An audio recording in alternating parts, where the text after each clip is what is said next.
Today I'm going to be teaching you a very visual and impressive and quick card trick popularized by David Blaine in his Street Magic specials, and also I would say repopularized in the Now You See Me movies.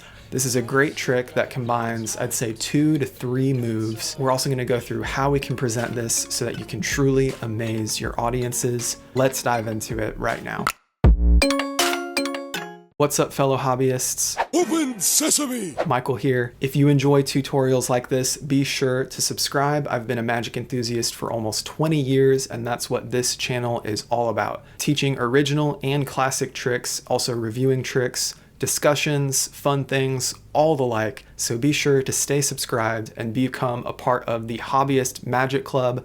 That's what we're about here, being hobbyists at heart, enjoying it for the purity and love and joy of this art form. So it's the late 90s, early aughts, and David Blaine hops on and he's addressing you right to camera, and he asks you to just merely think of a card that you see in the deck as he riffles them by. He then shows you a card that is not yours, and in the blink of an eye, it changes into another card. Super cool. Fast forward, we have the big blockbuster film Now You See Me about magicians, and Jesse Eisenberg does the same trick in sort of split ways, but they also used it in the marketing for the film. Speaking of the marketing, and even I think live Blaine performances I've seen, you do want to be careful in how you do this trick. You need to watch your angles, and you can get yourself into trouble, as some of the press junkets have seen for this trick. As much as you practice, those things are bound to happen. You also can't control like film cameras. I don't know. There's a lot of variables there. But all that to say, we're going to want to set you up for success in that, so make sure you watch to the end so that you can do this trick to the best of your ability. So the first part of the trick is a fascinating, you could call it like a psychological force that comes from, so far as I'm aware, the expert at the card table. And in that book, it was described as a force where you stop for a second on a card, and that kind of psychologically conditions your spectator to think of it. So we're doing that, but we're doing it with the top card, actually, in this case. And so fellow magicians out there, magic historians, if you know where that iteration came from, let me know, as I certainly want to be able to be aware and credit that. But all that to say, this is a very old idea that continues to get iterated on, is how can I like show you the cards and kind of like get you to think of one, mwahaha. So Blaine is very intentional in how he's saying it. He says, I want you to see a card as I go through the deck. So he doesn't say just think of any card, because then you might think of a card that is not seen. He also says don't think of this one, because that would be obvious. So whatever the bottom card is, you're saying, hey, don't think of that one, that would be obvious. And then here's how you go through. You're going to go through super quickly and then stop just a little bit longer on the top card. So again, it's like this. It's a little bit of a knack, but once you get the hang of it, you'll get that rhythm down, right? It's kind of a little bit of a rhythm. I don't know why I'm doing this. Get that rhythm down to where you can flick quick and then stop on that last card just a little bit longer. As a magician, it's crucial to have the right tools and tricks with you so that you can perform at a moment's notice. So that's why I've created for you a list of over 25 essential tools, tricks, props that you should have in your toolkit as a magician. Make these part of your toolkit and your everyday carry as a magician, and you will level up your magic. I'm providing this resource as a free PDF for you.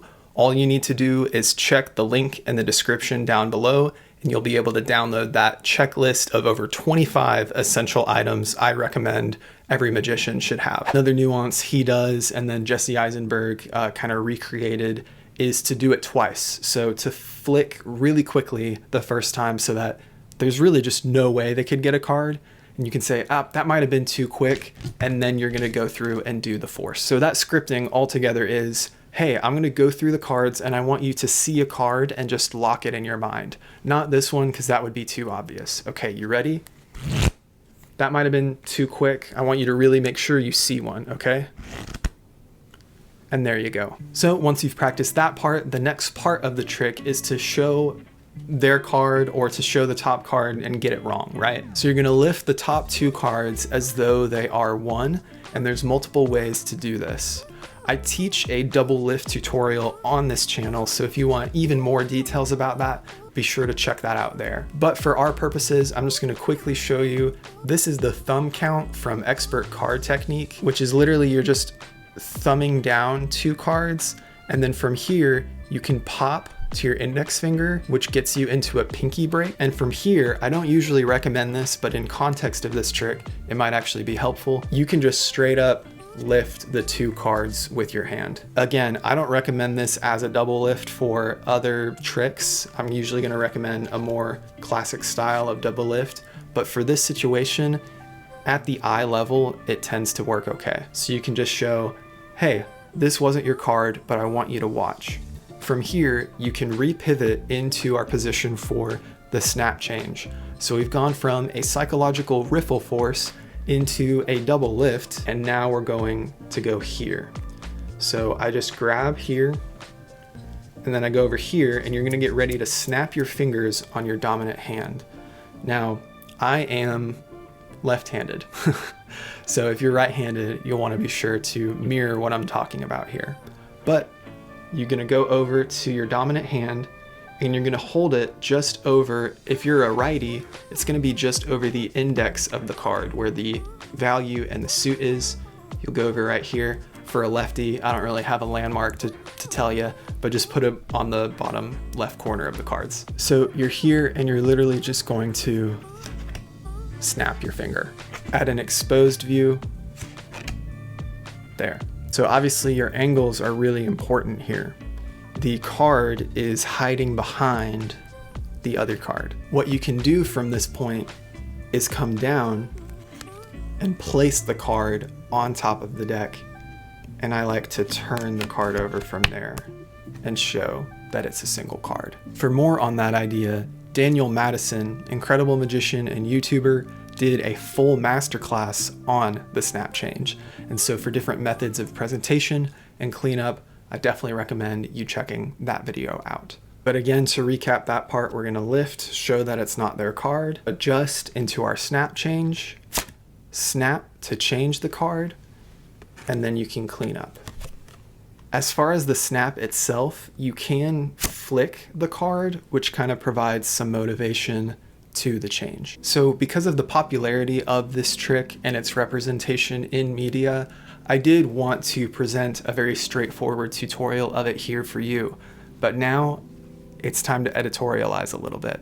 I'm going to be brutally honest about this trick, and also this will help you have some tips on trying to perform it. There are a lot of precarious elements to this trick that, of course, it can be used to great effect, as you've seen, but it makes me shy away from wanting to do it so much. So first of all, there's many ways to force a card that are surefire.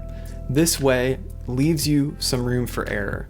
There are ways to force a card where you're not relying on the spectator catching the card visibly that you want them to catch.